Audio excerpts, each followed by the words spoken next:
Thank you, Swati, for that setting the tone. And hello, everybody. Nice to see a large audience. And I can see a friend I haven't met for decades. Great to see you all here. We need both Raja and Prabhakar here. We can trade places.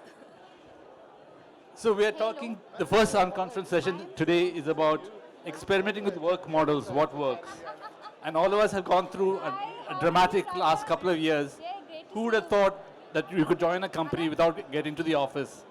Join a company on video, meet a lineman journey on video, and get your kit at home.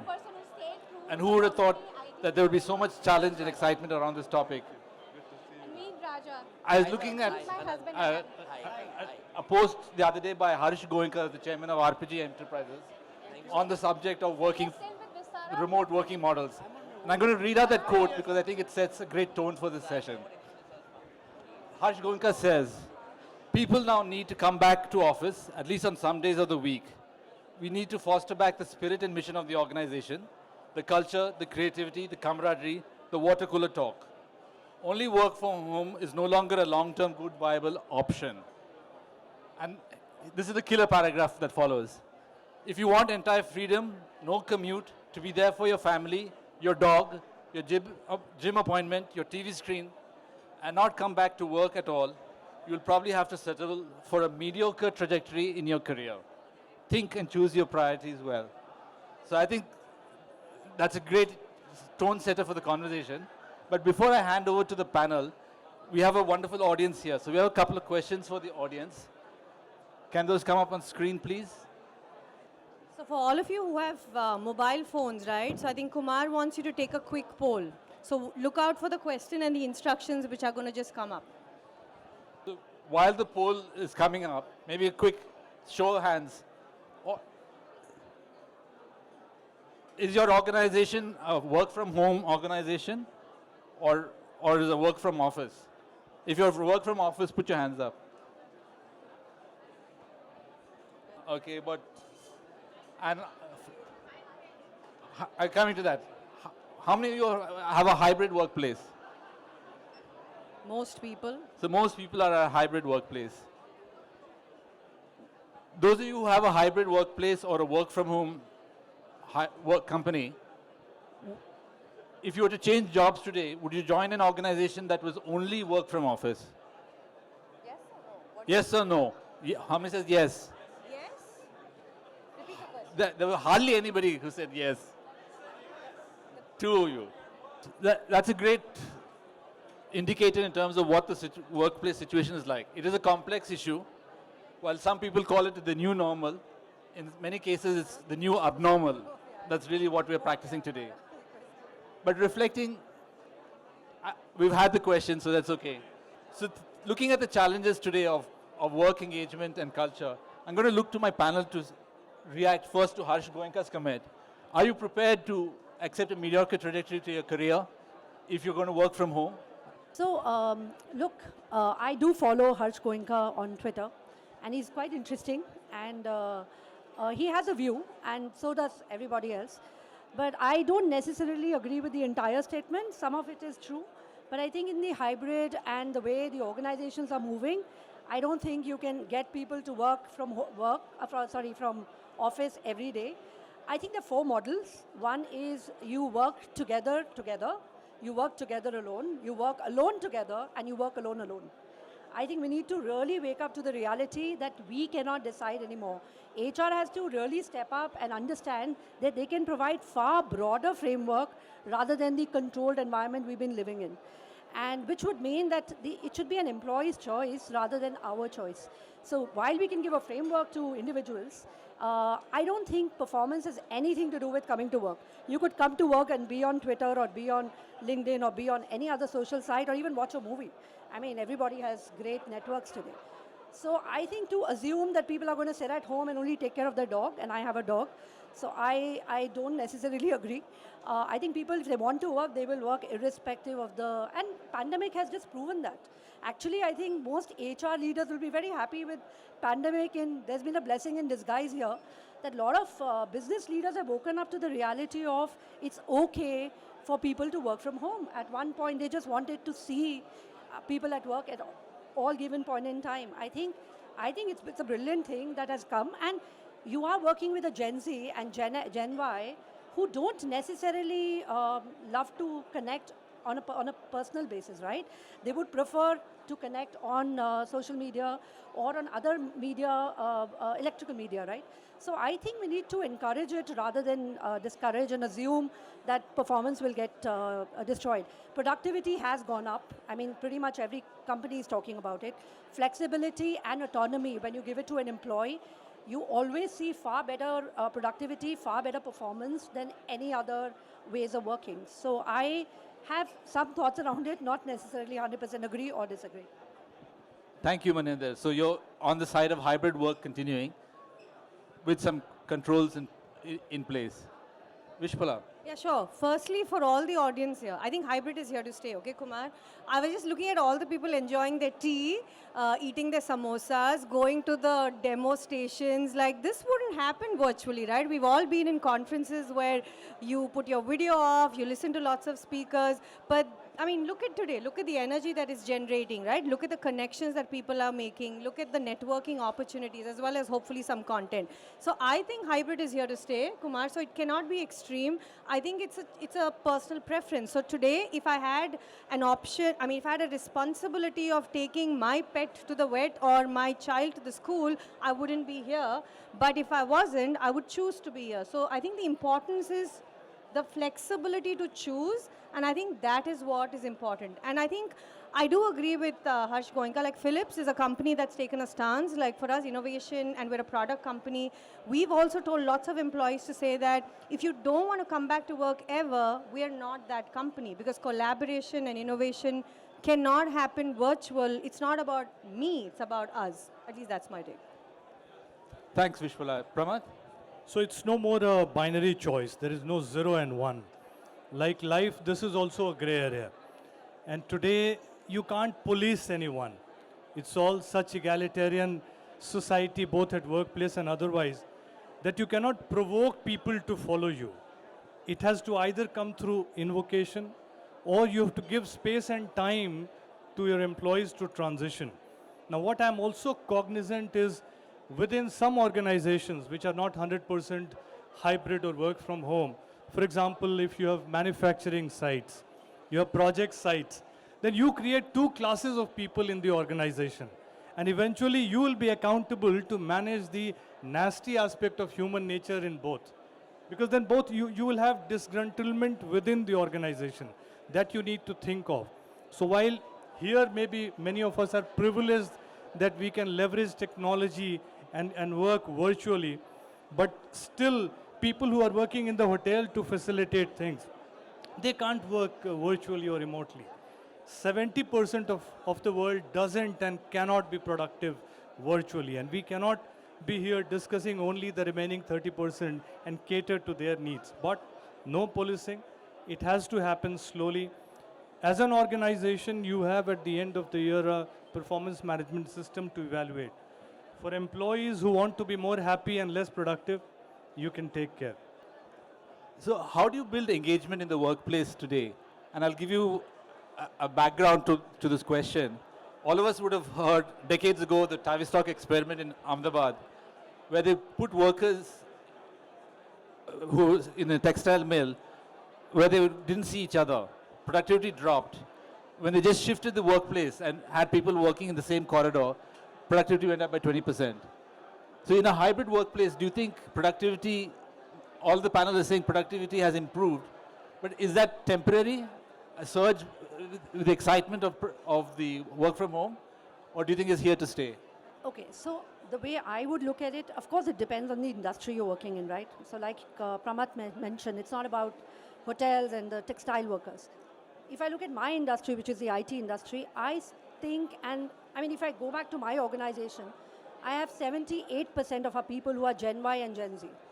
And you know, this whole thing about the question about engagement, I don't think engagement is only about meeting. I think you can get people to work a couple of hours a week where they just have coffee or a drink or whatever. We have something very interesting in our organization. We encourage at least an hour every week where people just set up and just have coffee over a video call. every team is encouraged to do that. We have every third Thursday of the month, which is a no meeting day, right? Because what has happened in pandemic, people have had they're just running from one meeting to the other. So that is something we follow. The other thing we've requested leaders to do is, shorten the meeting time from 1 hour to 50 minutes, 30 minutes to 25 minutes, and so on and so forth. The other interesting process that we are running, and that's really appreciated, we call it Time Ninja. You could just go onto your Teams or your chats and just put your status as Time Ninja. Time Ninja means this is my personal time, don't bother me. So I think engagement, work-life balance, all of it is interconnected. It can't be, I just have to engage. And engagement doesn't mean it's all about having always a conversation. It could be through chats, it could be through other activities that you do for your workforce, it could be the counseling that you provide to them, and it doesn't always have to be driven through HR. I think my only recommendation would be for HR folks, it's okay to let go. I think sometimes the whole concept of holding everything together, I think we need to empower and encourage our managers, line managers, to become far more HR rather than us. Would be my recommendation. Great point on the role of the managers. So I have a question to either Pramath or Vishpala. The traditional middle manager, what does he need to do differently today? He or she, what do they need to do differently today to manage a workforce that's partly remote? Yeah, so exactly, I'll take a cue from you. Let go. You can't be a control freak today. You cannot expect people to follow your diktat as a people manager. In fact, our job as people leaders in the middle management is to ensure we provide meaningful work and we provide a conducive work environment to our teams, treating people as adults. The problem comes when you start to be in a parent-child ego state and not in an adult-to-adult ego state. So I think it's all psychology, and it's how you changed yourself in today's context, because the context has changed today. If you keep yourself fixated in the past, pre-pandemic, and operate in that context, then you will completely go wrong. So treat people as adults. That sounds really difficult sometimes, isn't it?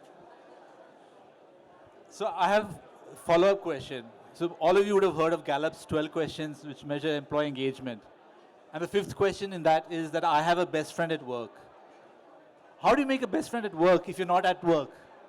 So Gallup actually came out with a survey 20 years ago when there was no Facebook. And today you have more friends on Facebook, even though they may be useless, most of them. But at least it makes you happy, it satiates your ego.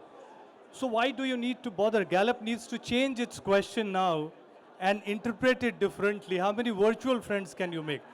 Look at organizations. Today you have social interaction platform, something like Facebook. On your HRMS platform, you have a Yammer where you engage, you post pictures. So as long as it is satiating your ego and your craving for recognition, you just need a platform. Irrespective of workplace or otherwise, you only can have a couple of real friends in life. And that makes you happy. And maybe just picking up on what you said, right? Like, do you have a best friend at work? But how do you define work, Kumar? Because work is not traditional. It's not bound by, I mean, these guys are my friends, right? I could say they're my friends. So I would say people on LinkedIn, people on Yammer, it's the number of likes you get. Because today, how do you define who is a friend, right? So I think it's a little bit also about, you could change the question, or the people who are responding to the question will interpret it anyway differently, that it's not just at physical work. It is, in the workplace, which is all around us. So another question on Gallup is that I know that my supervisor cares for me and shows empathy, roughly along those lines.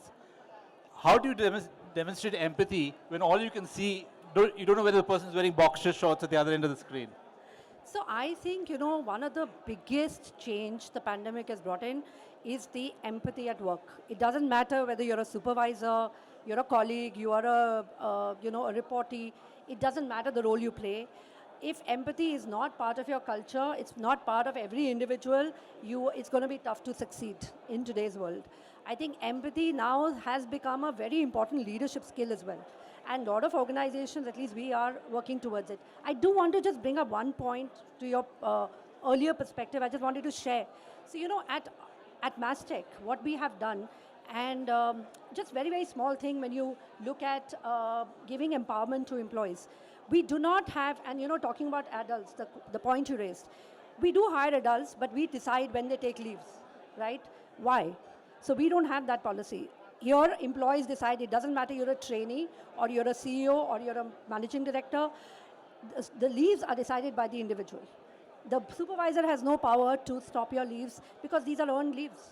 So I think when we treat people like children through our policies and processes, please don't expect them to behave like adults. I think it's a combination, a two-way street. And that is why I keep saying HR has to really step up here and rework on our processes. For example, even your reimbursement bills, why should they be supervised by your supervisor? If that's part of your policy, they should just go to finance and you should get it. And that's the policy we follow. So I think there are some very, very basic processes. Now, linking this back to the question that you're asking me, look, empathy is not about what I say. It's about what the other person feels. If I may say whatever, but if my actions do not represent that, then we are just talking. And there's a lot of talk. Look, leadership is all about giving a lot of yarn. But I think it's also about how an employee is experiencing you on a daily basis, right? How are they, when they do tell you that, look, I can't join a video call because maybe I have something at home or I'm not ready. Do we allow or do we turn around and say, no, I don't care, just get onto the video call? So I think how much, and you will see, I mean, if you are interacting with the global audience, you need to also train them because a global audience will always be on a video. And Indians do tend to not be on video very normally, right? Let's face it, the workplaces, which is at home, is not always perfect, right? Unless you give them a virtual background. So there is a little bit of hesitancy that you will see from employees. The idea is how do you also train the rest of the world or rest of the organization to understand each other? So that's the role that HR has to play. It's not just about telling a supervisor, now you start showing empathy and I say 5 caring words every day, will not prove any empathy. So to me, I think that's the most important skill that everybody, irrespective of the role they play in an organization, empathy becomes at the heart of everything, or the humanity that we, and I think pandemic has taught us that beautifully. So we are discussing empathy, and at home we expect our maids to work 7 days. We expect our cooks to come 7 days. You never give them leave, but when it comes to an organization, you expect empathy. I don't think it's our role to be empathetic. The organization's processes should be such that when needed, it should lead to an empathetic outcome. It should not be left to the discretion of the people managers, to their good nature and good heart. It should all be related to the business processes, and that's the difference between the culture of two organizations. When you leave an organization to move to another, you do not look for empathy, you look for culture, and that is all encompassing. And that culture is not merely a set of intangibles. It has processes which leads to intangible outcome. And a portion of that is empathy. So you raise an important point on culture. We know that change initiatives depend a lot upon culture. Companies with a positive culture, research shows, have 3 times better shareholder returns. And companies where culture is inadequate or inefficient, you find that the transformation initiatives fail. So how can you boost culture in the new work model? How can you leverage technology to really foster and build a more positive culture? I mean, firstly, I don't think there is a black and white 10-step guide. I mean, till now we haven't figured that out, right? So I don't think the hybrid way of working is going to say if you do this, you'll get better positive outcomes, firstly, right, Kumar? So I just think that in this new world where people are in this hybrid mode, you could be seeing them, you could be just hearing them. I think there's a huge role that the senior leadership plays in terms of role modeling. So to some of the examples that have been said, it's not just about having a policy, but it's about showing up. It's about adopting. It's about doing that for your own sort of team members. So the simple example is that I know of some companies when hybrid was relatively new to say, how many days in a week can you actually work from home? The senior most leaders probably thought it could be 0.5 days, right, in a week, like 0.5 days. So, we're talking about changing mindsets of even your leaders, and they have to walk the talk.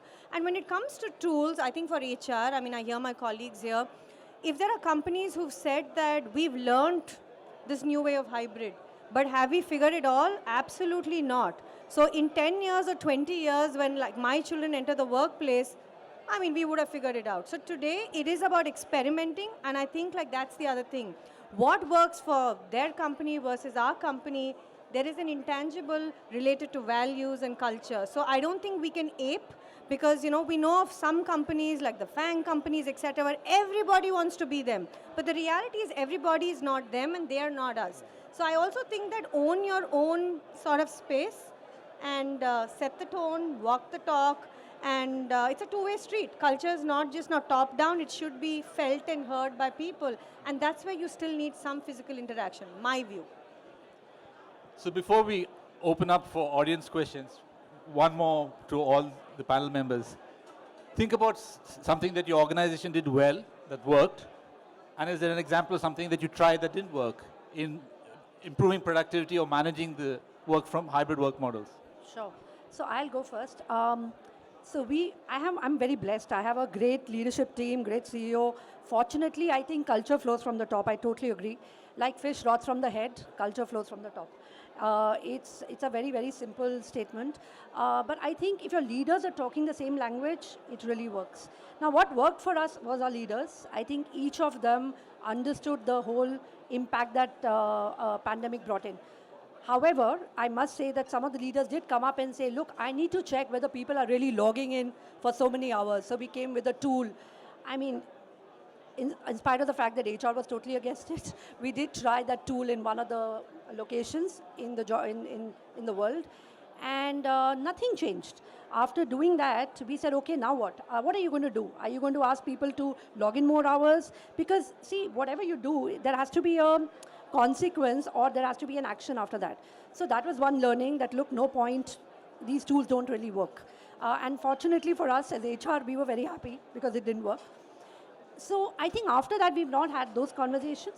It's all about how do we get people back to work, yes, at least to come and connect. So even if it's a samosa party, at least come to work, right? We do want, and in IT, and especially in Mumbai, a lot of people they live all over. It's not easy, right? Asking them to come, now that they're used to not, travel for 2 hours one way, it's not necessarily a pleasure. So I think we've tried to, however, look at coming in twice a week, and that has helped in engagement. So if there's a client visit or there is some event happening, we have seen employees coming.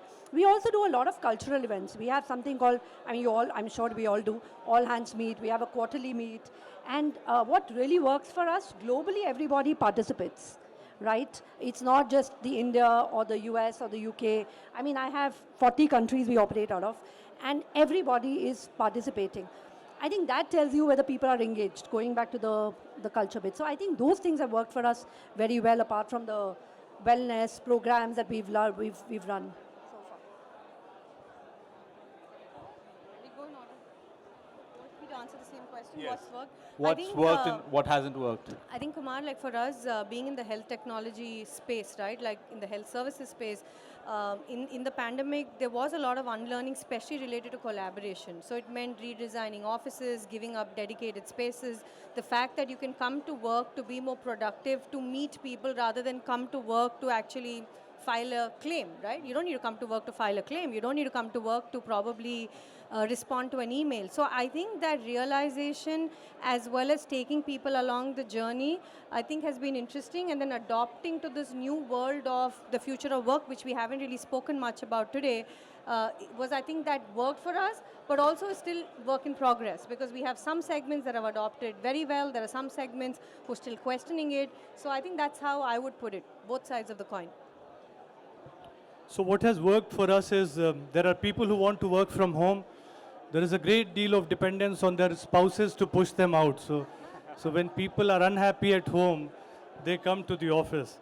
And we have understood that. So we have a true hot desking model, hybrid workplace, where we have rationalized the real estate, plowed back that money and given it and shared it with the employees. So that's making them happy. What's also worked well is the technology that we have introduced for each of the employee experience or transaction, that adoption is very quick because for the sales force, for people working on project sites, it's easy when on the mobile they have everything that they need to operate. What has not worked is the performance management system, the feedback mechanism, the soliciting of feedback and giving feedback. That has not worked to the desired level. But I guess that's where we need to do some policing, some pushing, and management of human nature to make it happen. Thank you. So we'll look for some questions from the audience now. Can we get a mic to the lady in green? She's the fastest fingers first. Yeah, I was waiting to ask this question to all you great HR leaders. Vishpala, thank you. So my question is... Just introduce yourself. Sure. I'm Anita Bhatia. I head HR for ET Money. ET Money is a part of Times Internet group within BCCL. So my question is, see, it's all good to have a work model that works for the entire organization. But for us, the unique challenge is we have the sales staff, which has to be on the field, and we have the technology, product and design staff, where the great resignation, great retention is going on, and we are sort of trying to hire a lot of people there. There are two schools of thoughts and two leadership styles where a set of leaders want to call their people back in sales, ops support, and then there are technology leaders who are absolutely fine with work from home. What my challenge is, how do I make these three work models work in an organization like a small startup? So yeah. I mean, firstly, Anita, great to see you and thank you for your question. I mean, honestly, again, Anita, I don't think, we can have like an answer that works for you versus me versus him, right? But one of the things that we try to do is, I'm picking on Pramath as well, that go by type of role. So exactly what you're saying. See, sales has to be out there in the field, right? It's non-negotiable because that's the nature of work. Now, I know we both would have people in the manufacturing segment. It's a non-negotiable. You have to go there because you have to physically make a product. But if you come to product and technology and software, right? If you feel like those are roles that can actually work completely remote, I think it's okay. So I feel like you as the HR leader should probably have that conversation to say, let's not have a uniform strategy across, right? And I think the second piece is that many companies, including like maybe me, would probably look to say, what's your target sort of workforce that can be fully virtual? Because I feel our processes are not ready to have 100% of employees 100% virtual, right? But if you say that I will have maybe 10, 15, 20% of my workforce that's virtual, and then you're designing, right, like engagement and processes targeted to that. So I would encourage us to think a little bit different and say one shoe does not fit all. And to your point, the resignation phase is happening in that group where they have tons of offers. So if you don't give it to them, somebody else will, right? So that's what I would say. Simple answer, and I know I'm being vague, but in HR, we often confuse that our job is to keep employees happy. Our job is not event management. Our job, when we talk about engagement, is not to do events which keep people happy. Our job is to foster an environment where people are productive and they find work meaningful. So make policies which are tailor-made, catering to the population that you are catering to. You have different organization which within an enterprise. And that's how you have to look at it. So Anita, I'll just say one thing. There are 4 models, right? Like I said earlier, you work together, you work together alone, you work alone, and you work alone together. You have to find the balance. I'll go back to my point, don't control. I think let the businesses decide what works for them. The more autonomy you give to people, the better your productivity. I do believe in happier workforce. So there I will a little bit disagree, but I totally agree. We're not an event management, but I think a happier workforce is important. Your Gen Z, Gen Y is not going to stay with you, and I do depend on them. So for me, it's very important that they are happy. And they will not stay with you if you can't engage with them, and if you can't give them autonomy. So this would be my perspective. Next question from the audience. Yes. Thank you. Good afternoon. I am Tapanjeet. I am a senior HR business partner with a gaming company called GSN Games. This question is not about my company, but it's a case that I've heard last a couple of weeks back from a friend, and I would want your point of view on what would you do if you had to go into that organization as a CHRO. So this organization, the business leaders were ready to work from home or give a hybrid model to the employees, and the employees also prefer a hybrid or work from home model. But the managers, the team leads, they were not comfortable with that, and they forced the employees to come to work, and that led to 35% attrition in the last 1 year. What would you do to, change that in the organization if you join there as a CHRO? Fire those managers. And why not? Why not? Because what you need to do is to run diktat where needed. You need to identify the root cause. And if the root cause is the managers, address them, coach them. I'm not saying just fire them, fire those needed, but coach them. Tell them that their job is within a certain framework. Create a framework to enable them manage the workforce remotely. Equip them with technology and process to manage their workforce.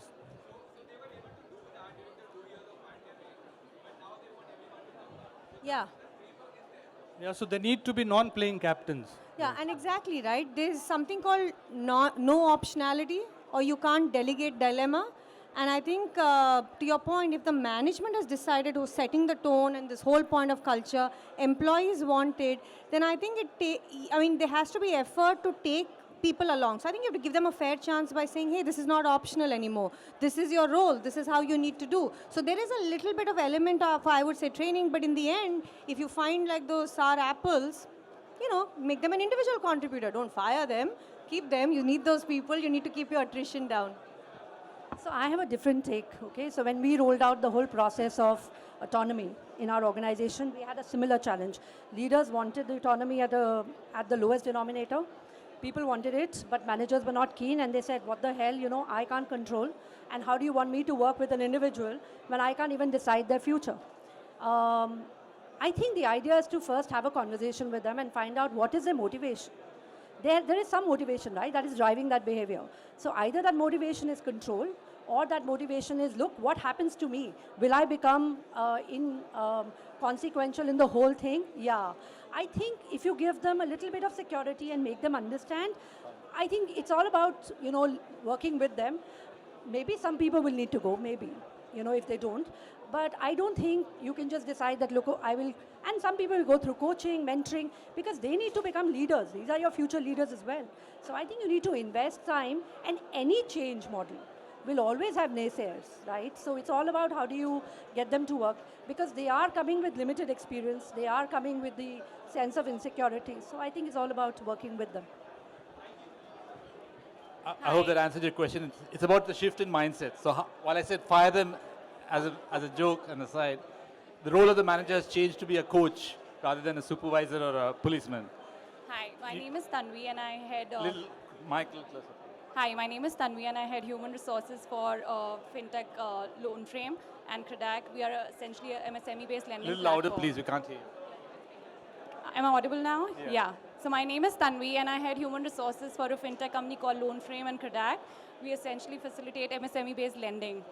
So my question is, I feel, when we talk about empathy, right, I feel that all through the employee journey, we are still able to, put that in action. But when it comes to the notice period or, at the time of separation, I think that's where I feel torn apart between trying to do the best for the employee who might have reasons, XYZ, personal, or the fact that they're missing out on a great opportunity versus what the company deliverables or needs are, right? So how do you exercise that judiciously at that point of time? Plus, also you really need to set up a tone, for the people who are staying back and not make it a part of a regular discretion. How do you follow that? So Tanvi, I'll ask you a question. How do you hire?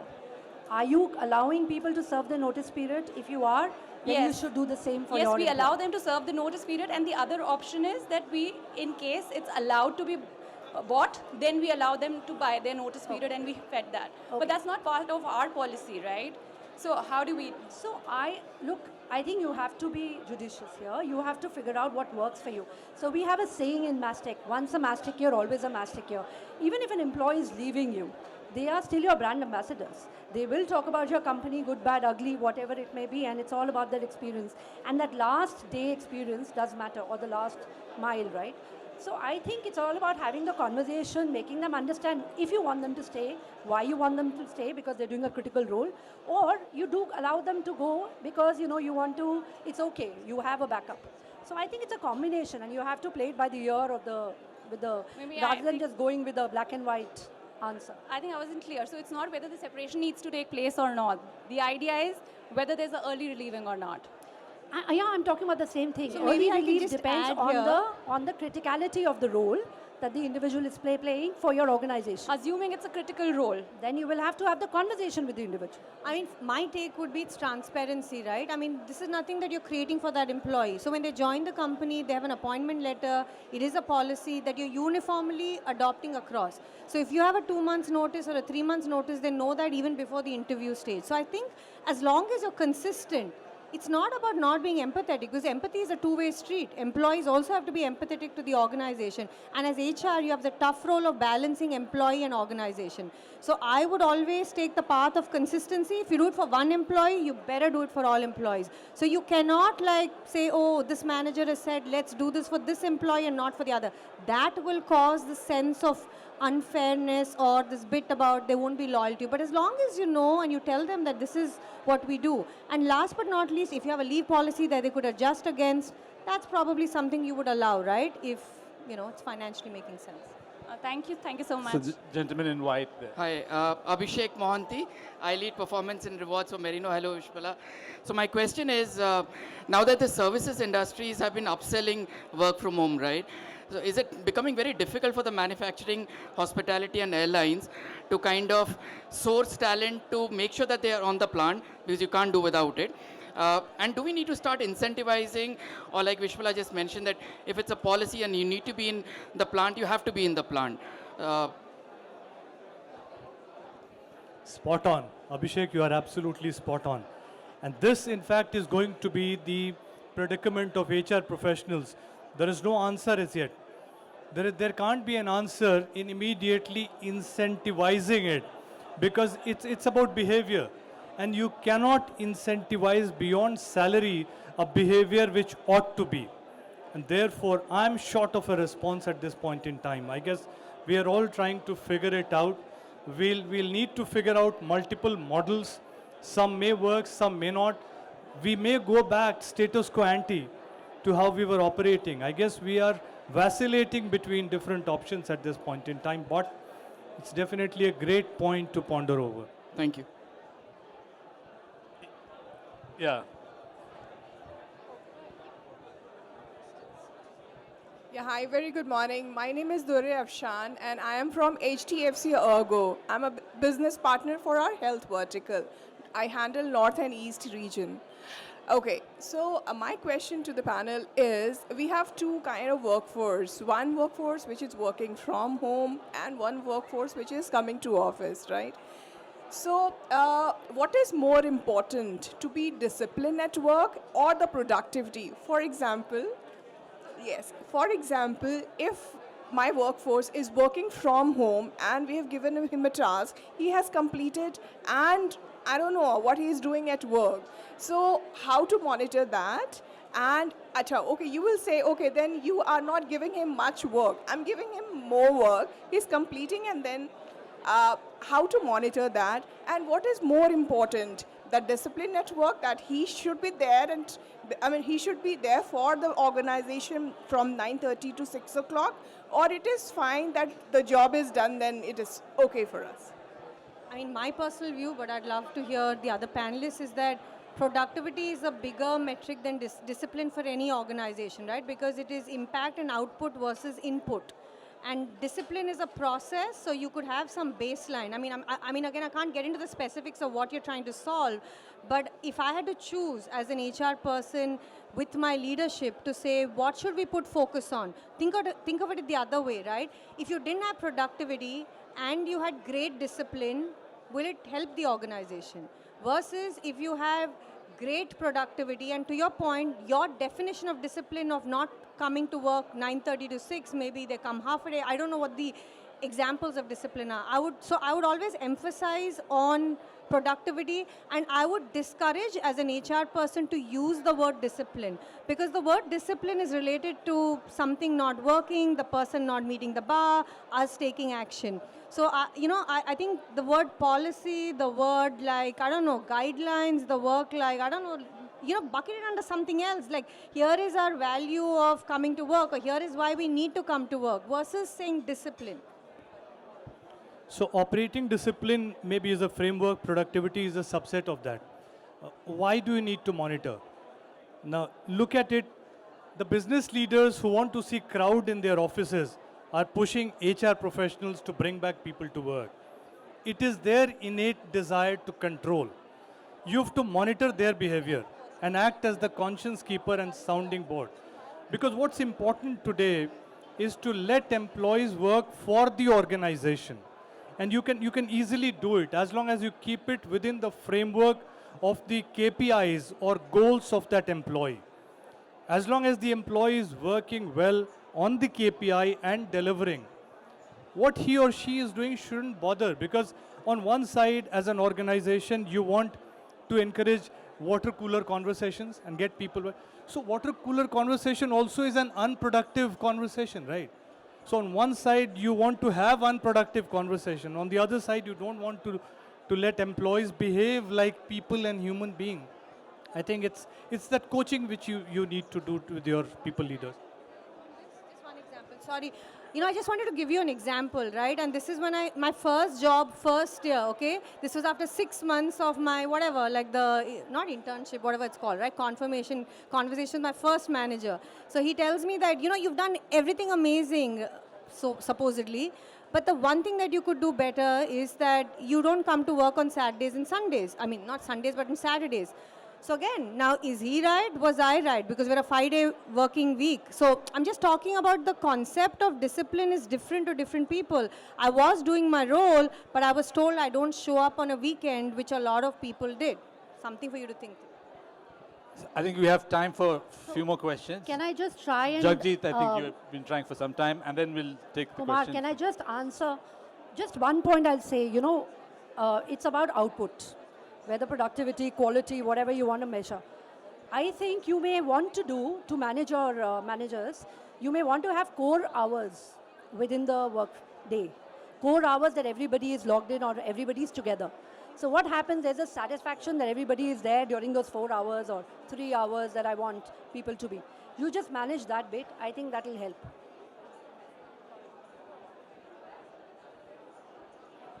Hi. Hello. Yeah. Hi, my name is Laksha. I'm from Infido. I had a question. You guys discussed about, we heard you mention creating a happy environment for the employee and finding out the root cause behind their unhappiness. My question is, how do we actually find that out? How do we find out that an employee is unhappy or disgruntled in an organization? And the reason behind that as well. So maybe so that you can host more questions, maybe one of us can answer. Sure, so I'll answer. If I got your question right, you said, how do you find out whether your employee is happy or not? Is that the question, the root cause of? So root cause is through surveys that you can roll out. It's through the Mentimeter, which we rolled out. You can do that on a daily basis. People can use their phone to say. It can also be through your sessions with the people leaders that you can. I guess those are the most commonsensical and basic approaches that you can leverage to find out the general mood of employees on a day-to-day basis. But wouldn't survey fatigue come into place if we ask them this question daily? No, so it's not about asking them the question. You need to ask them the question the right way.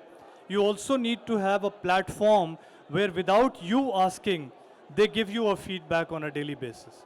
You collate that in a response, and which is all through digital, and organizations are doing that now. Am I selling your product unconsciously? We had one question at the back. Yes. Hi, my name is Akanksha and I work with the L&D department for a company called Anarock. and we're a part of a the real estate industry. So actually for us, working from home was not a very big thing. We were in the field and in office just, I think, post the first month of COVID.